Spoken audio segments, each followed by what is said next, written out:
Welcome back. My name is Nick, and I'm here with Kyle Peckas with a 0 on Instagram. He's a super talented artist. Go check him out. By the way, he also helps designs a lot of our shirts at thebestnerdyshirts.com. If you are an Audi or any, go to the Best Nerdy Shirts. We have cool Severance stuff. We have Dune. We have His Dark Materials. We have other good stuff in the works too. So go to thebestnerdyshirts.com. But today we are reading some Severance comments. Yeah. And we're super stoked to be just back in this world and doing the deep dives. Just so you know, we've done deep dives on Dylan, to Milchick, to Heliar, and Mark S. So we've been doing deep dives on all the characters. We have a lot more lined up, and also just breakdowns on goats, to MDR, to the other divisions. Kyle has a whole whiteboard like Charlie Day from It's Always Sunny. We call it the diagram. The diagram. So subscribe to get all your Severance content here. You ready? Innie or outie? I guess he's innie because he's going to read. Are you innie or outie? What's up? He's an innie because he's about to read. He's into this. I prefer to call myself in and outie. Oh. All right. No. All right. So this first comment comes from Ruby Soltra. So, theory time. Love you guys. I hope you cover the new Futurama. Less complicated show, but funny and clever. Nick is a huge fan of Futurama. In fact, you worked on it, Nick, if I recall correctly. I was a 3D animator on Futurama. Correct, sir. Right. Ding, ding, ding. I think I have a Zoidberg on the wall. So, Rara Ruby has 3 different theories. So, theory 1. Virtual lab experimenting on unconscious processes for the purpose of disconnecting the body from the mind. The codes could be uploading or downloading consciousness in and out of bodies all the time. Why? Eternal existence via transferring consciousness to another body. Which could be with the Egans. And the Egan line. Remember, we talked about that. And we're going to be doing a cool deep dive on the Egan. I have a fun theory when it comes to that. Yes, the entire Egan but that goes family. Exactly along with kind of what I was aiming towards. I love that. Great job, And then Ruby. also, by the way, Ruby, I love how you have a why section for each theory, which is great. It's very succinct if you think about it. Okay. Theory 2, virtual treatment for people who have been psychologically traumatized by events and cannot accept reality or choose to reject reality. Why? Because healing is not easy in reality after being traumatized. This is about disconnecting until one is ready to face their memories. That is probably the more beneficent theories that I've heard about Lumen. I think it's much more malevolent. But think about it. Who knows? Miss Casey could have been a trial run.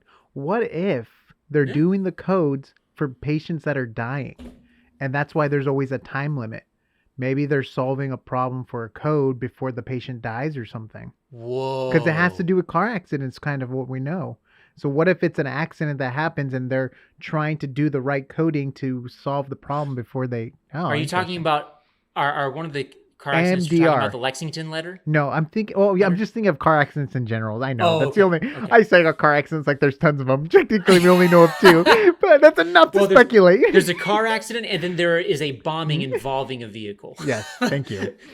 Yes. But what if that's part of the things like... And maybe Miss Casey was one it worked on. That's true. That they were able to save her to a point. Obviously, she's not 100%, but maybe that's the whole point. What if it was only 98% complete? Or you know how they don't always get 100% completion? Anyways, next.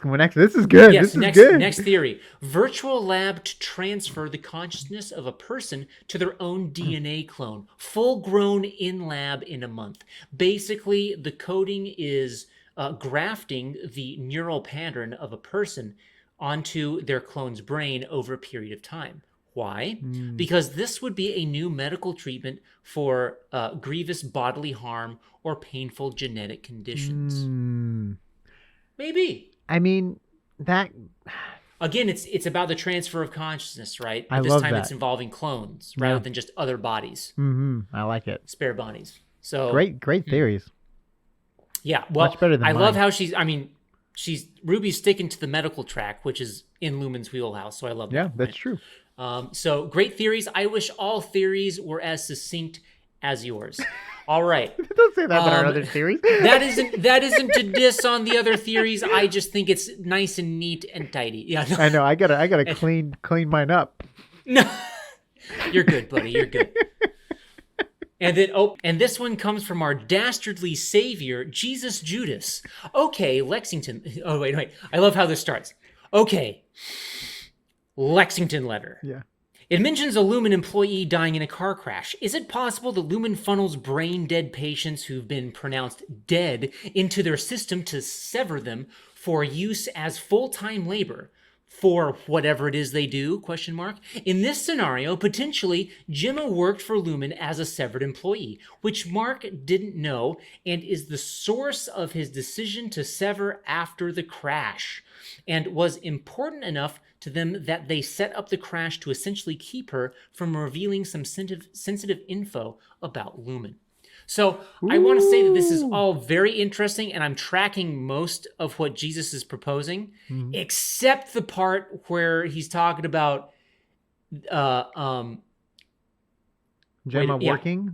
Well, he does say potentially, so kudos to him. It's a theory. It's a theory. Sure, yeah. Gemma worked for... I'm like, maybe, but we know that she was also a teacher, and she worked at the same university as Mark did.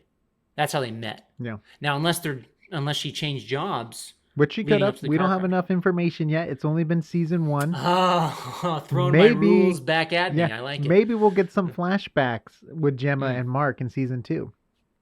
That's true. That would be pretty cool. You know, a good flashback changes a lot of stuff. You never know. But I love, that's kind of what I was talking about, like the car accident and transferring the brain over, or you know, like, because think about it, they have to get 100% completion, and it's like a time thing. So if someone's on their deathbed, it's like they have to get it done by the deadline, or else. So they could be processing new Lumen employees. Could be, yeah. Huh. Wow. Yeah, that was good. Well, thank you for that, Jesus Judas. Thank you. All right. Thank you. This next one comes from the dynamic Spencer Hughes. I think you meant hyping herself up, not psyching herself out. Haha. I think so. Did you say that, Nick? Or yeah, it was probably me for sure. Okay. I mess up quite a bit. Guilty as charged. And then this next one comes from Fred Nunziata. Yeah. Thumbs up, John. You got it right. Amazing pronunciation of Nunziata. Okay. Federico Nunziata. I am a Canadian quadroon, Black British, half Italian. Google the term. Oh, I will. And good luck, Kyle. I hope all the best on your Gandalf wizardry and adventures. Yes. But you two are still amazing and awesome. And this day just got better seeing this upload. Yeah. Fred, I love, or should I say Federico, I love the spirit with which that was written. That was when you were about to go across the country.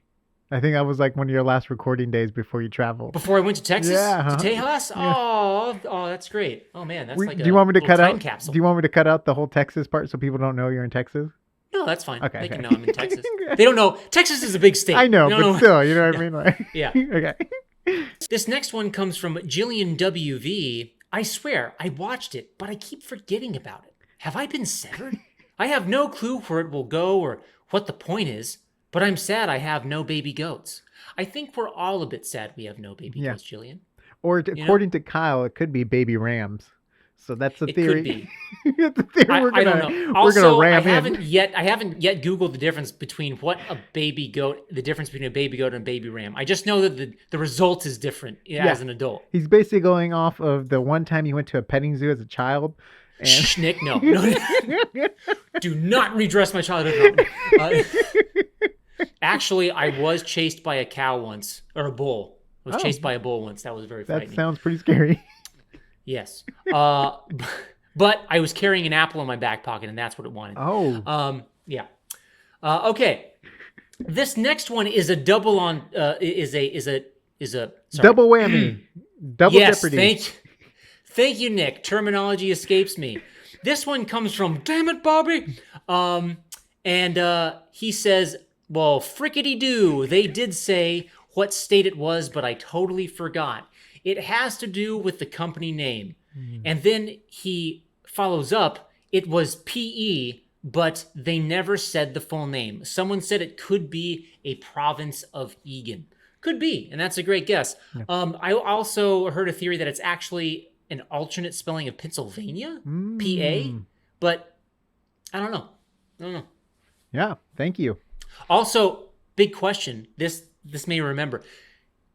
If anyone is really good at maps, I tried like a cursory look. I need to go into a deeper look, but the map that Irving is looking at when he's looking at employees, can we see some localities that might hint at where they are geographically? Dang. Maybe.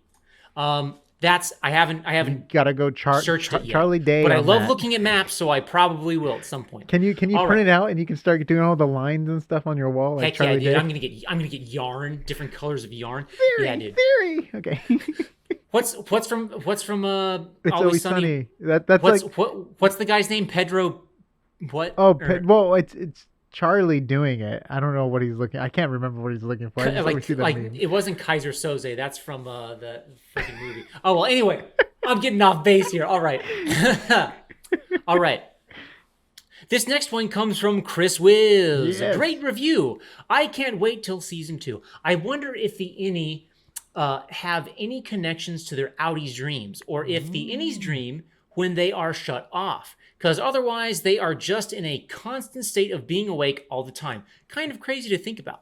So, that's actually really interesting. There's two things about that. One is, Nick, you and I have mentioned, or actually, Nick, you mentioned Irving's subconscious might be coming in like through his, when he goes to sleep and he sees paint, right? Yeah. Which connects to his outie. Which is why he's always drinking coffee. I think he tries to stay awake on purpose to make his innie Irving tired, to force him to sleep. Right. And so here's the other thing, though. He was saying, so Chris, he was saying that in a constant state of being awake all the time, right? So like, yes, they are, but remember that they share the same body with their outie, so they do get sleep. And I believe Mark even mentioned this to Helly, where she's like, so we never sleep? And he's like, yeah, but your outie does. And he's like, just remember when you come in during the morning that you kind of feel a little refreshed, as opposed to when you were at the end of the day, right? And so I was like, oh, that's interesting. So there's except for I think that day, Mrs. Colbell says, Mark, have you been drinking? Yeah. Wait, she really asked if he's been drinking? Remember? Because like she knows that he stays up drinking at night or whatever. She's like, Mark, you look haggard, or you look drunk, or you look wasted. Oh, yeah. There's like a comment like that once. He's like, what? I don't know. Kind of personal, but all right. No. Okay. This one comes from Cool. That's right. Just Cool and with a K. You should review a great show called Evil on Paramount.